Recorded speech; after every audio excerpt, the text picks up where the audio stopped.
Bonjour à tous, bienvenue dans Smart Job, votre rendez-vous emploi RH et management sur Bismart. Aujourd'hui, on s'intéresse aux cadres et à leur vision du chômage. Vous allez le voir, c'est peut-être la population la moins concernée et pourtant c'est peut-être l'une des plus sensibles face à ces incidents de carrière. On va étudier ça à travers des chiffres d'une étude APEC croisés avec des chiffres de l'UNEDIC, c'est passionnant. Seconde partie d'émission, autre sujet crucial, les personnalités dites difficiles. Ça peut être un collègue, ça peut être un manager, ça peut être aussi vous-même, vous allez le voir. Et avec mes invités et aussi avec Caroline de Senneville présente comme tous les vendredis, on va essayer de comprendre qu'est-ce qu'on peut faire pour prévenir les situations difficiles et aussi pour les régler, puisque c'est bien ça le problème sur le lieu de travail, c'est que quand il y a des relations compliquées, ça peut nuire à tout le collectif. On en parle en seconde partie d'émission, mais tout de suite, on se met bien dans son job.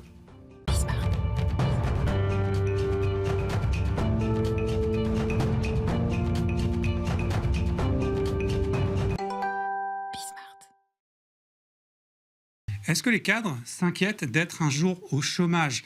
Un chiffre d'une étude de l'APEC nous dit qu'ils sont 4,2%, alors des chiffres croisés avec l'UNEDIC nous disent qu'ils sont 4,2% à être au chômage, ce qui est beaucoup moins que le taux de la population non cadre. Et paradoxalement, 92% de ces cadres considèrent qu'ils peuvent un jour être l'objet d'une situation de perte d'emploi. On en parle avec Laetitia Gnodot, bonjour. Bonjour Nicolas. Directrice générale de l'APEC, donc l'Association pour l'emploi des cadres. Exactement. À l'origine de cette étude, est-ce que déjà ce chiffre de 92%, il vous a surpris quand vous l'avez constaté? Oui, ça nous a surpris d'abord parce que cette étude est une étude inédite. C'est la première fois qu'on la réalise en partenariat avec l'UNEDIC. Et c'est vrai que certains résultats sont un peu contre-intuitifs.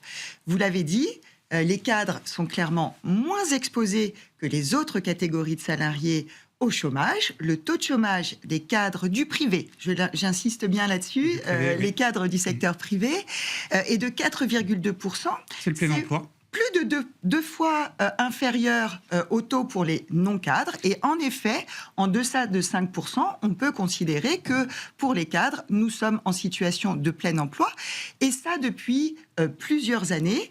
Et il faut savoir que l'écart qu'on observe donc entre les cadres et les non-cadres du privé sur ce taux de chômage est vraiment une constante au fil du temps et se vérifie sur toutes les classes d'âge. Donc ils sont moins exposés, clairement, mais c'est pas pour ça qu'ils se considèrent à l'abri Et est-ce qu'on du sait chômage. pourquoi ils ont cette prudence en fait naturelle vis-à-vis du chômage? Qu'est-ce qui l'explique selon vous? Alors d'abord, plus d'un cadre sur deux a déjà connu au cours de au cours de sa carrière une situation et une période de chômage en étant inscrit à France Travail ou précédemment à Pôle Emploi ou à la NPE. Donc c'est une réalité qu'ils ont déjà éprouvée pour la moitié d'entre eux.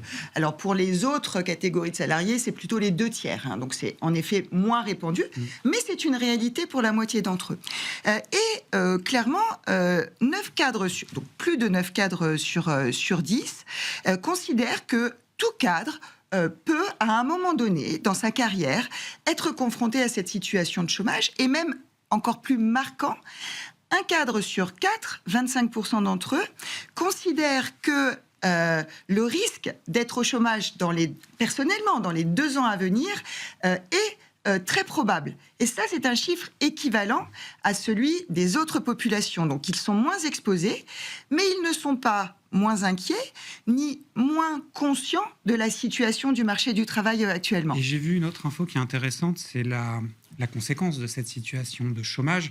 Il y a une peur de ne pas rebondir à la hauteur de l'ancien poste. 61%, je crois, leur inquiétude, c'est pas tant de retrouver un emploi que de retrouver un emploi de niveau équivalent. C'est ça l'enjeu, en fait, pour eux. Voilà, ce qui les inquiète particulièrement, au-delà de la perte d'emploi, c'est en effet la capacité à retrouver un emploi de qualité équivalent. Donc déjà de cadre. Alors, on peut mettre des choses très diverses derrière qualité. Ça peut être le statut, ça peut être le niveau de rémunération, ça peut être la responsabilité, le management, la taille de l'équipe, etc. Donc, une inquiétude, en effet, particulière sur cette capacité à retrouver un emploi équivalent. Et puis, également une inquiétude sur la durée de la période de chômage. Le chômage en tant que tel, c'est une chose, mais quand il dure, et notamment quand il dure au-delà de 6 mois, c'est le seuil un peu symbolique qui est évoqué par les cadres qu'on a interrogés, eh bien, ça commence à être difficile à justifier. Et d'ailleurs, autre info très intéressante, c'est qu'ils sont 78% à considérer, donc les cadres sondés, que c'est plus dur d'être un cadre en situation de chômage, la vie et le quotidien est plus dur que quand on est en poste. Ça veut dire qu'on est sur des profils aussi de gens qui ont facilement un sentiment d'imposture et ils le vivent mal, en fait, d'être dans cette situation. Alors, je dirais que globalement, en effet, les cadres sont plus bienveillants vis-à-vis des chômeurs que les autres populations. Ça c'est le chiffre que vous avez évoqué. Mais cette bienveillance, pour moi, elle est surtout liée à la façon dont on explique la situation de chômage. Les cadres, majoritairement, expliquent le chômage à travers des facteurs externes aux personnes. C'est pas leur choix. La conjoncture économique, en premier lieu, la difficulté pour les entreprises à recruter compte tenu de cette conjoncture économique. Donc, les cadres considèrent plus que les autres que la situation de chômage est une situation subie.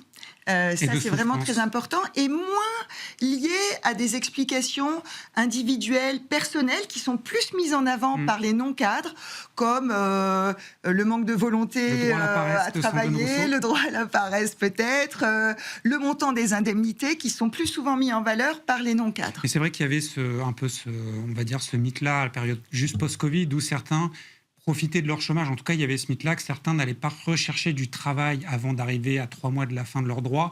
Là, quand on regarde le sondage, un cadre, lui, va pas attendre pour chercher du travail. Au contraire, l'objectif, c'est de sortir très vite, en fait. C'est clair. C'est des gens qui vont pas supporter cette situation. C'est clair. La recherche, on a fait d'autres études autour de ce sujet du chômage des cadres. Et ce qu'on observe, en effet, quelle que soit la classe d'âge, c'est que les cadres, clairement, cherchent à retrouver, en cas de perte d'emploi, très vite un nouvel emploi. Je précise que le chômage de longue durée, donc au-delà de 12 mois, est aussi une réalité chez les cadres, et notamment chez les cadres de plus de 55 ans. Ils sont beaucoup deviennent indépendants, d'ailleurs, sont obligés, contraints d'aller Ça peut être une façon, en effet, de reprendre une activité que de sortir du salariat. Mais je voulais peut-être préciser ce chiffre qui est intéressant. Parmi les cadres seniors demandeurs d'emploi, 25% d'entre eux sont en chômage de longue durée depuis plus de 12 mois. Donc c'est très significatif. Et on imagine en termes humains que là, pour le coup, c'est des gens qui vivent des situations humainement très compliquées. Pour eux, c'est dur à vivre. Tout à fait. Merci beaucoup, Laetitia Agnodo. Les études de l'APEC, on n'est jamais déçus, c'est toujours très intéressant. Merci. On vous reverra très bientôt sur le plateau de Smart Job. On va s'intéresser à un autre sujet lié au monde du travail, bien sûr, les personnalités difficiles. Alors, c'est un concept un peu subjectif. En même temps, on a tous vécu ça. On a tous eu des problèmes avec des collègues et ça a toujours des conséquences. On va expliquer comment appréhender et surtout comment gérer ces situations explosives. C'est tout de suite.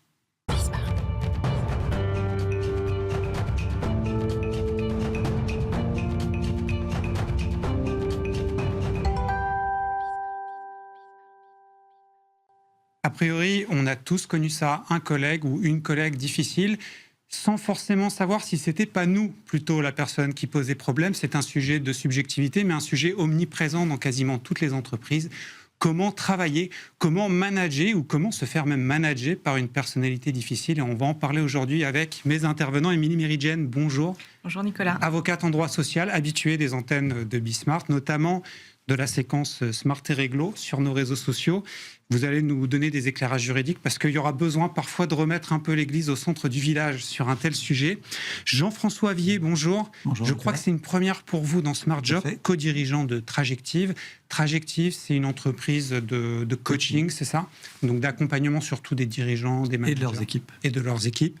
Et avec nous, Frédéric Ledien, bonjour. Bonjour. Directeur général adjoint, management de transition, ancien DRH chez Grant Alexander. Donc vous, votre travail, c'est surtout aller recruter des personnalités de haut niveau, de management, top management même, c'est bien ça? C'est ça, tout à fait. Et Caroline de Senneville, comme tous les vendredis. Bonjour Caroline. Bonjour Nicolas. Donc journaliste, décideur RH. Alors on va peut-être commencer par poser les bases du sujet. Caroline, c'est peut-être vous qui allez répondre. Quand on parle de personnalité difficile, on parle de quoi au travail? Il y a deux aspects si on veut aller vers les sujets de comportement toxique. Il y a la personne qui est ouvertement toxique, qui a tendance à rabaisser les autres, change d'humeur de manière très rapide, dans le dénigrement, s'approprie aussi le travail des autres ou n'assume pas ses erreurs. Et puis il y a des personnalités où c'est des comportements plus insidieux, où on s'appuie sur les faiblesses des autres pour tourner la situation à son avantage. Et peut-être un petit chiffre, 8 personnes sur 10 estiment avoir au moins un collaborateur qui peut être considéré comme toxique dans son entourage professionnel. Ça montre bien que c'est un sujet qui est, on va dire, universel, qui touche tout le monde. Émilie Mérigen, que dit le Code du travail? Est-ce que être méchant, est-ce que être désagréable, ça peut être une faute qui peut mener à un licenciement ou même à un avertissement? Alors le Code du travail est muet, ne définit pas les personnalités difficiles, ni les personnalités toxiques. Donc même le niveau au-dessus. Il n'y a pas de définition. On a évidemment dans le Code du travail une obligation de loyauté, donc qui emporte l'obligation de se comporter d'une certaine manière envers son entreprise et donc les collaborateurs qui la composent. Mais c'est surtout la jurisprudence qui est venue délimiter les contours de ces notions qui sont, comme vous le disiez en introduction, très subjectives, qui reposent sur souvent la perception, le ressenti des personnes qui sont destinataires des comportements ou propos de ces personnalités dites difficiles. Parfois, le constat est partagé par plusieurs personnes, mais parfois, c'est vraiment un constat singulier. Donc, c'est du cas par cas dans la jurisprudence. Alors, je vais rebondir sur ce que dit Maître Émilie Mérigen. Monsieur Vier, Jean-François, constat partagé par plusieurs personnes, qu'une personne, un collègue serait difficile. Est-ce que ça suffirait à en conclure que cette personne est forcément une personnalité difficile et une personnalité à problème? Parce que là, on touche du doigt un point, c'est subjectif. Donc, on pourrait être tenté de se dire, s'il y a 2 ou 3 personnes qui sont d'accord contre une, l'affaire est pliée. Est-ce que c'est aussi simple? Non, en fait, c'est pas aussi simple, puisque l'enjeu de la personne difficile, c'est qu'elle est difficile dans sa relation. Et en fait, on a un enjeu clé qui va être un enjeu d'appeler à la responsabilité chacun. La personne, je vis du difficile avec une personne, c'est plutôt ça qu'on devrait dire. C'est les relations qui sont difficiles. La relation est difficile et elle me fait vivre peut-être quelque chose qui est très très compliqué pour moi, voire jusqu'à avoir une perception d'être toxique. Voilà, mais on peut rentrer aussi dans une dynamique un petit peu de bouc émissaire. On peut rentrer dans une dynamique où finalement c'est bien facile de rejeter la faute sur quelqu'un plutôt que d'accepter de se changer soi-même, voire de se responsabiliser. Donc c'est cet enjeu en fait de la dynamique d'équipe souvent qui est à travailler. Une personnalité, elle n'est jamais difficile dans l'absolu. Elle est difficile dans un environnement, dans un contexte. Et le contexte d'aujourd'hui le rend activé. J'ai presque envie de dire, Frédéric Ledien, là, c'est qu'on ouvre un tiroir et on se dit l'entreprise est quand même très politique. Et là, la personnalité difficile, on pourrait presque entendre que des fois, c'est parce qu'elle ne sait pas s'imposer ou elle ne sait pas s'intégrer dans un collectif. Et donc, elle devient, entre guillemets, étiquetée difficile. Mais donc, on peut facilement cataloguer de difficile une personne en fait, qui a plus des problèmes d'intégration dans une équipe. Oui, le sujet de l'intégration, c'est un sujet majeur en recrutement. Nous, en tant que groupe de conseil RH, une des particularités ou des attentes du client, c'est de dire à quel moment le candidat qui sera présenté, finalement, va s'intégrer convenablement dans l'organisation, être en interaction aussi bien avec la personne avec laquelle sont N+1 ou avec les membres de l'équipe. Donc, dans cette approche, finalement, le client attend de nous une expertise pour identifier ces comportements susceptibles de générer des difficultés à terme au sein de son organisation. Et d'ailleurs, dans votre travail, vous menez beaucoup d'entretiens notamment. Peut-être que vous leur donnez aussi des exercices pratiques, je ne sais pas. Mais comment vous arrivez à essayer de détecter tout ça, les signaux qui peuvent indiquer, tiens, cette personne-là, attention, elle n'est peut-être pas adaptée pour ce contexte-là? En fait, il y a un travail déjà de compréhension finalement de la culture de l'entreprise. Et donc, dans l'approche qui consiste à bien appréhender cette dimension, à bien comprendre aussi les attendus du manager et du fonctionnement ou du mode de fonctionnement de l'équipe. C'est pour ça qu'on aborde aussi les routines managériales, voir un petit peu comment les choses se mettent en place au quotidien dans l'organisation. Et ensuite, de s'assurer à travers des outils qui sont des outils psychométriques, d'ordre sur lesquels on raisonne sur de grands nombres de candidats, derrière pouvoir en dégager ce que nous on appelle des dérailleurs ou des drivers pour les amener finalement à identifier auprès du client en amont, dans la présentation de ce candidat, les situations susceptibles de générer des comportements dits difficiles ou déviants. De toute façon, il y a toujours, j'imagine, dans le process de recrutement, une étape où le client va être amené à interagir avec le candidat potentiel. Et vous briefez peut-être votre client pour être attentif à certains signaux, c'est ça ? Exactement. En amont, on va lui fournir finalement une analyse assez détaillée de ces éléments de personnalité. Et derrière, s'assurer que pendant l'entretien, peut-être pas nécessairement le premier d'ailleurs, mais parce que généralement les processus se déroulent sur plusieurs entretiens, y compris avec, dans certains cas, les membres de l'équipe, pour aller justement chercher le candidat sur ces situations à risque, de manière à pouvoir les détecter et à minima, pendant un échange qui bien souvent se résume à 1 heure et demie d'entretien, pouvoir être en capacité de les identifier en amont. Ça, c'est un enjeu très fort. Caroline, je me tourne vers vous parce que un recrutement raté ou une adaptation, une intégration ratée, une personnalité qui devient difficile, entre guillemets, ça peut entraîner de fil en aiguille des conséquences plus larges et des risques psychosociaux qui s'accentuent puisque forcément, il y a des gens qui vont souffrir, pas forcément d'ailleurs la personnalité difficile. Oui, le cabinet de prévention des risques psychosociaux empreinte humaine réalise régulièrement des baromètres. Et pour son baromètre 2025, il est apparu que 26% des salariés qui sont confrontés à un collaborateur dit toxique changent de poste dans les 6 mois et 12% quittent totalement leur entreprise. Oui, donc se sentent obligés de changer de carrière. Émilie, Mary-Jane, l'entreprise, à quel moment, à quel niveau elle devient légalement responsable de la personnalité difficile. Et je mets toujours des guillemets puisque c'est très subjectif, mais de ce que je comprenais dans votre première réponse, c'est que c'est pas tant la personnalité qui compte que plutôt ce qu'elle fait. Exactement. Et donc l'entreprise, à quel moment c'est elle qui doit agir ? Il y a 2 types de responsabilités lorsqu'on est dans des agissements, des propos, des comportements qui peuvent être qualifiés de harcèlement moral. L'employeur a évidemment une obligation de prévention et de traitement, y compris en passant par des sanctions disciplinaires. Les enquêtes, les sanctions. Exactement, à l'encontre d'une personne qui aurait eu des comportements caractérisant un harcèlement moral ou sexuel. Néanmoins, la qualification juridique du harcèlement moral n'est pas une obligation pour venir chercher la responsabilité de l'entreprise et l'obliger à agir. La jurisprudence est allée sur le terrain d'un management brutal, par exemple, d'un management ou de comportement dit nocif vis-à-vis des équipes. Et ça va relever plus généralement de ce qu'on appelle l'obligation de sécurité de l'employeur à l'égard de tous ses collaborateurs. Et c'est une obligation de sécurité, on en a déjà parlé ici, qui à l'origine concernait essentiellement la santé physique des travailleurs, mais depuis une vingtaine d'années, concerne aussi la santé mentale. Donc la prévention de la santé mentale et le traitement des situations qui génèrent de la souffrance mentale pour les collaborateurs fait partie intégrante des responsabilités de l'entreprise. Alors on va rentrer peut-être dans un point clé du sujet, c'est que c'est souvent les managers ou les gens qui ont des responsabilités qui bénéficient du lien de subordination qui sont potentiellement qualifié de difficile à cause ou grâce à ce lien de subordination.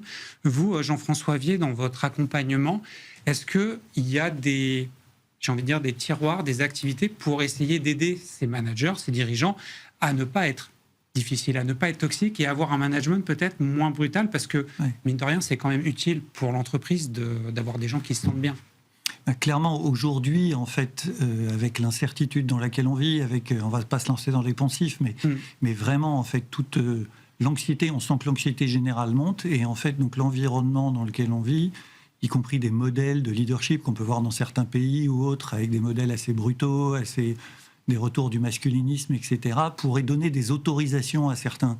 Et donc, en fait, l'enjeu, vraiment, c'est d'aller questionner son style de management, questionner sa pratique. Parce qu'il faut voir que les personnalités difficiles, on a utilisé à plusieurs reprises le terme de toxique ou autre, c'est aussi souvent des hauts potentiels. C'est en général des gens performants.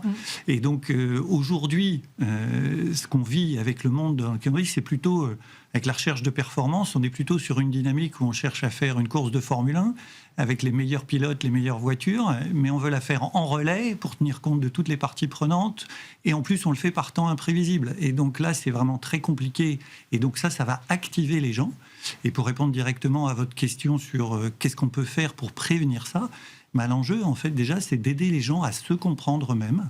Parce que ces personnalités-là, souvent, elles sont hyper rapides, elles ont un intense besoin d'équité, de justice, elles vont être très sensibles, elles pensent pas être difficiles. Et elles pensent pas être difficiles. Et effectivement, elles sont très compétentes, elles apportent plein de choses. Et donc l'idée déjà de les aider à se comprendre elles-mêmes d'aider l'environnement à comprendre qui elles sont et comment elles fonctionnent.